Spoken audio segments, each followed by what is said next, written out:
All right. Hello, guys. Welcome back to TFD with Cordy. So this list is back again. The list of the top 10 players in women's college basketball history. Do I have a problem with it? Any of this? Not really.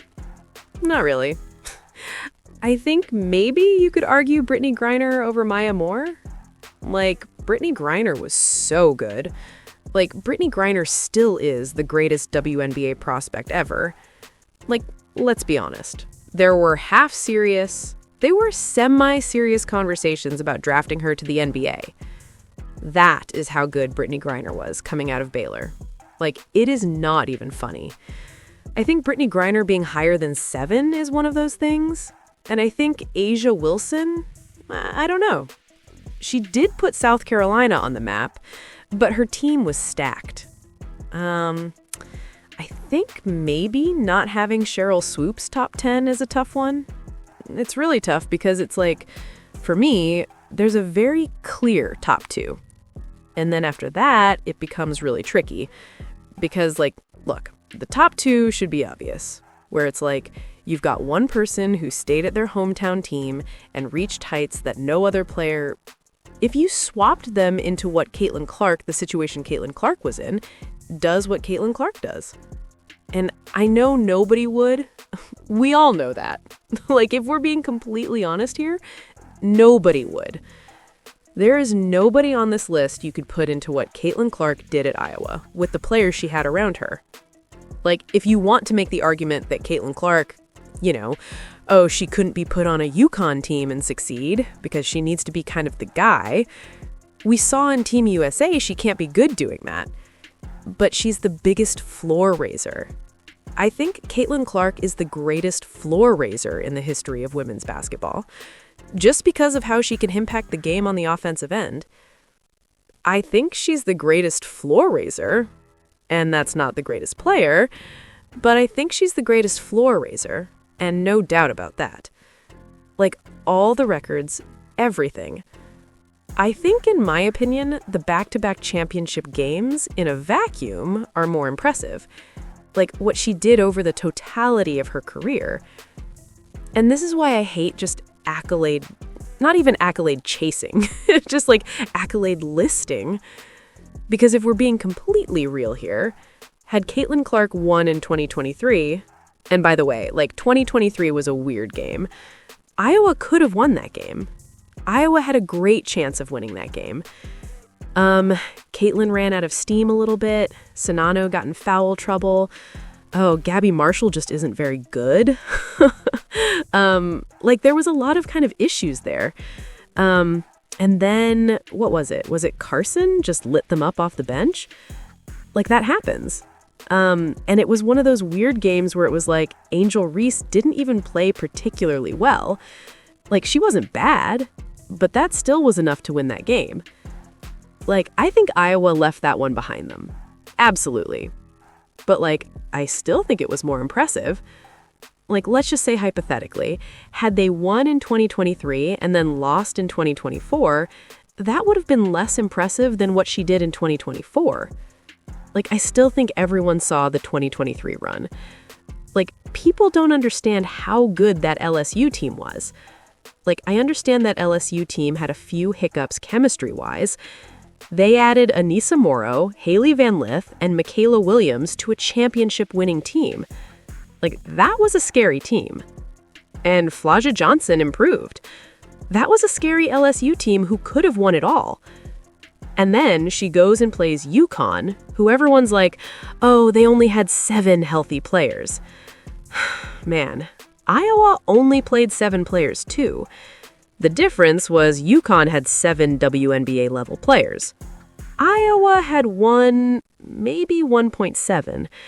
As in, I don't know who will have a better WNBA career between Nika Moole or Kate Martin. Kate Martin might have 2 more years left in the league. Nika Moole might have 2 more years left in the league. But they're similar enough players. And that being said, she won those games back-to-back and then had an 18-point first quarter against South Carolina. Camila Cardoso was too big. Like, if Caitlin Clark had Monica Czinano back, they win that game. That being said, there is a legitimate argument that Caitlin Clark is number one. But Breanna Stewart went 4 for 4. Look, I understand. I don't think Breanna Stewart, if you put Breanna Stewart at Iowa, could have done what Caitlin Clark did. That being said, it doesn't really matter when you've basically won every game in 4 years. And I understand Breanna Stewart's UConn teams were basically WNBA teams. She played 4 years with Mariah Jefferson, won 4 rings. Mariah Jefferson was the number 2 pick in that year's draft. And I know they lost in 2017 and 2018, but they were undefeated both of those years until the tournament. They lost to Notre Dame one year. I don't remember who beat them the other year. But yeah, it was an interesting one. But it's funny looking at this top 10 when people are like, oh, Paige needs to be in the top 10. No, she doesn't. Paige took a 5th year. If she was healthy for all 5 years, sure. But what certain players did, you can't hold it against somebody. These people are trying to hold it against Caitlin Clark. They're like, oh, Caitlin never won, so she can't be. So Caitlin Clark used 4 years, while Paige used her 5th year of eligibility.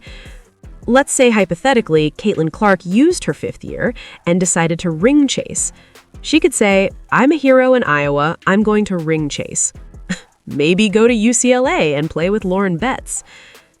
What if Lauren Betts had gone to Iowa? Then Caitlin Clark wins the 2024 championship.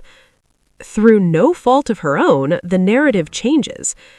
Because let's be real here, what Caitlin Clark did statistically will never be done again. She had half a year taken away because of COVID and still broke the NCAA all-time scoring record.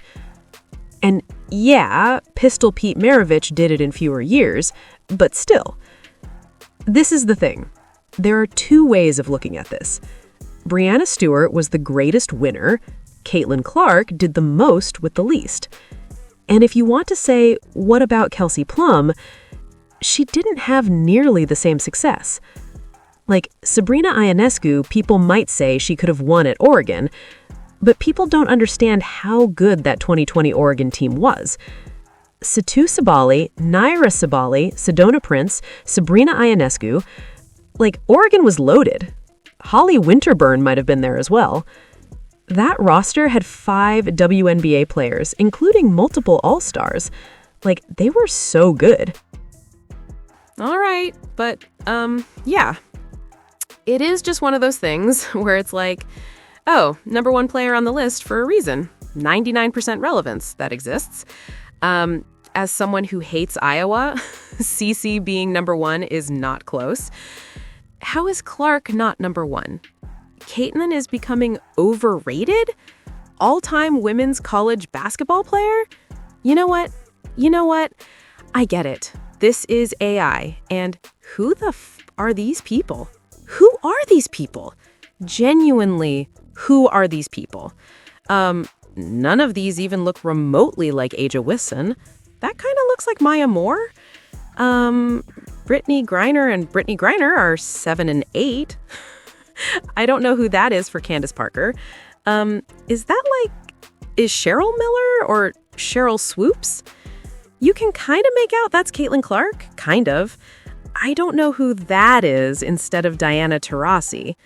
When people talk about the greatest players in women's college basketball history, the conversation almost always circles back to the same few names.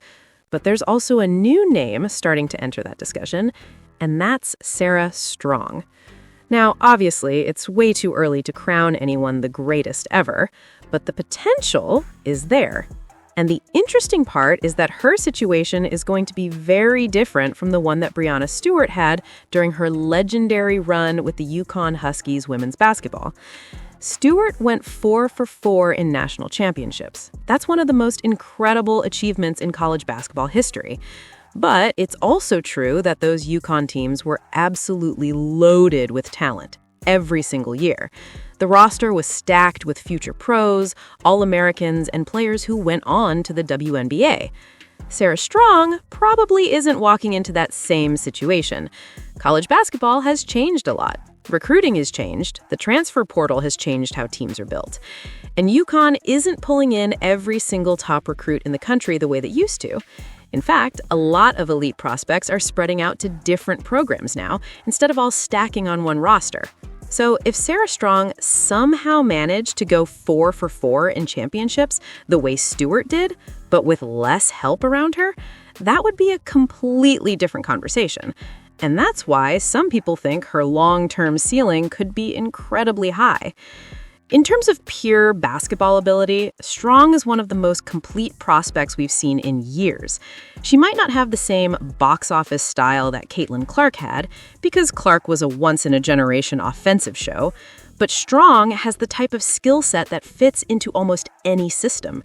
She can score, defend, rebound, and play multiple roles on the court. That's the difference between her and someone like Caitlin Clark. Clark was the ultimate floor raiser. She could take an average roster and turn it into a championship contender just because of how much she controlled the game offensively. So Strong may not raise a team's floor in that same way, but she might fit more seamlessly into a championship system. And if she ends up winning multiple titles, that's when the greatest ever conversations could start getting serious. Because, let's be honest, some of the other names people throw into that debate probably won't reach that level. Players like Paige Beckers, Hannah Hidalgo, or Michaela Blakes are incredibly talented, but the path to becoming the greatest player in college history is extremely narrow. It takes a combination of dominance, longevity, and team success that almost never happens. That's why this debate about championships versus individual greatness always gets so heated. For example, a lot of fans still bring up the fact that Caitlin Clark never won a national title. But the context around that matters.